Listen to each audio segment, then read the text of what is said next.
Sportif du jour, bonjour, j'espère que vous allez bien. On se retrouve dans une nouvelle vidéo cette semaine et cette semaine elle est un peu particulière parce qu'il n'y aura pas de semaine d'entraînement. Cette semaine on est là pour parler un peu d'histoire. Vous savez que cette semaine c'était la SOP, ça veut dire semaine olympique et paralympique. On sait tous que les JO modernes ont été réintroduits par Pierre de Coubertin en 1896, mais pour les Jeux paralympiques, est-ce que vous savez qui c'est et comment ils ont été introduits ou créés et surtout même en quelle année? À travers cette vidéo on va voir comment se sont créés les Jeux paralympiques, quelles disciplines on peut retrouver dans ces jeux et est-ce qu'il y a forcément aussi des grands champions qui performent dans leur discipline? Donc aujourd'hui, on va s'intéresser à tout cet aspect-là. Le sport paralympique, c'est quoi? Donc ce sont des personnes en situation de handicap qui ont une particularité. Tous les handicaps ne rendent pas éligibles à la pratique.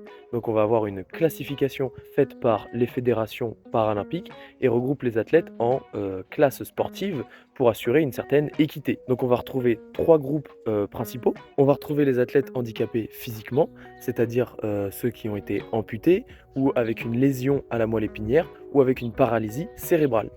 Dans la deuxième catégorie, on aura toutes les personnes qui sont malvoyantes ou même aveugles. Dans le troisième groupe, on aura ceux qui présentent un handicap psychique ou moteur.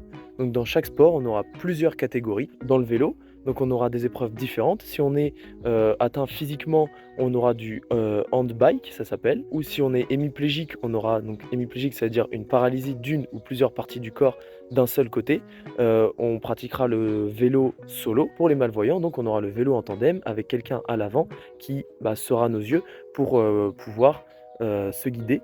Et pour finir, donc, on aura aussi les quadriplégiques, souvent avec athétose. Athétose, c'est tout ce qui va être tremblement ou raideur musculaire. On aura donc le tricycle. Et donc, quand on va parler de déficience mentale pour les sports, on va être dans le sport adapté. Et pour toutes les déficiences physiques ou sensorielles, on va être dans le handisport. Voilà, donc c'est pour ça aussi que ça regroupe les sports paralympiques. Et maintenant, quelques chiffres pour du coup tout ce qui va être sport adapté.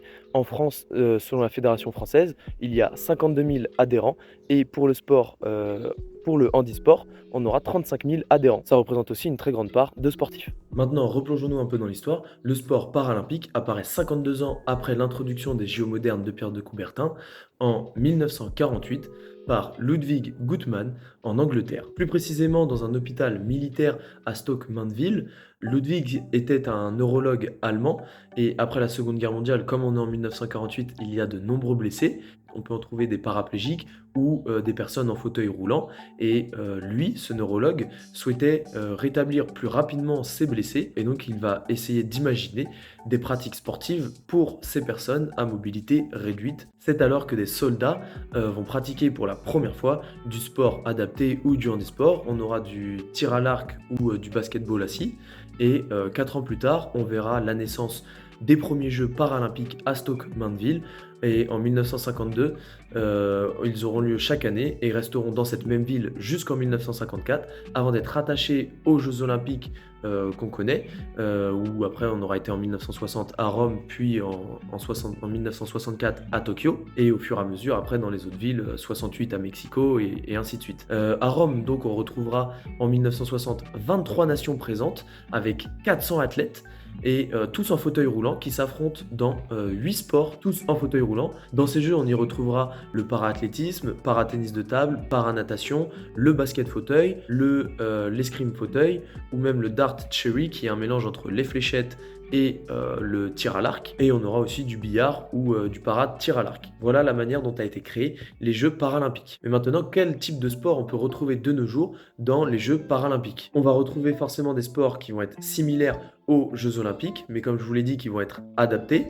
On va avoir le rugby fauteuil, le para-aviron, ou tout ce qui va être aussi para-athlétisme, tennis ou escrime, et le basketball en fauteuil roulant, le paracyclisme, et ensuite on aura des nouveaux sports qui vont être exclusifs aux Jeux paralympiques, comme le goalball, qui se joue entre deux équipes de 3 sur un terrain de la dimension de ceux d'un terrain de volleyball, 18 mètres par 9 mètres, et l'équipe attaquante fait rouler avec force un ballon rempli de grelots au sol vers le but adverse, défendu par 3 adversaires, et le but est donc de marquer, et à chaque but, on a un point. Ou on aura donc la boccia, qui est comme on va dire une variante de la pétanque, où le but est de lancer ou de faire rouler ces balles de couleur le plus près possible de la balle blanche. Voilà quelques exemples de sports qu'on peut retrouver dans le paralympique, et forcément je suis sûr que j'en oublie d'autres, mais c'est une petite liste que je vous présente. Et une fois qu'on a ces sports, on a des sportifs. Et est-ce qu'en France, on a des sportifs qui font briller notre nation? Eh bien oui, on a par exemple Alexis Anquetin qui est un para-triathlète, qui est champion olympique aux Jeux de Tokyo. Et il a aussi été 5 fois champion du monde dans sa discipline. Chez les filles, on a aussi Marie-Amélie Le Fur en para-athlétisme, qui est 3 fois championne olympique et championne d'Europe, et 4 fois championne du monde. Et pour finir, aussi en paracyclisme, on a Alexandre Léoté, qui est 1 fois champion olympique et 6 fois champion du monde sur piste, et 3 fois champion du monde sur route. Ce qui est quand même aussi un très gros palmarès. Merci à tous d'avoir regardé cette vidéo, j'espère qu'elle vous aura plu et surtout que vous avez appris un peu plus sur les sports paralympiques. Je trouvais ça important de mettre en valeur des sportifs qui font de super exploits avec un très bon palmarès et dont on n'entend pas beaucoup parler. Donc je sais que j'en ai oublié forcément, mais au moins pour la SOP, la Semaine Olympique et Paralympique, je trouvais que c'était un bon moyen de les mettre en avant. N'hésitez pas à mettre un pouce bleu et à vous abonner. Je vous dis à bientôt pour une prochaine vidéo. À la semaine prochaine. Bisous!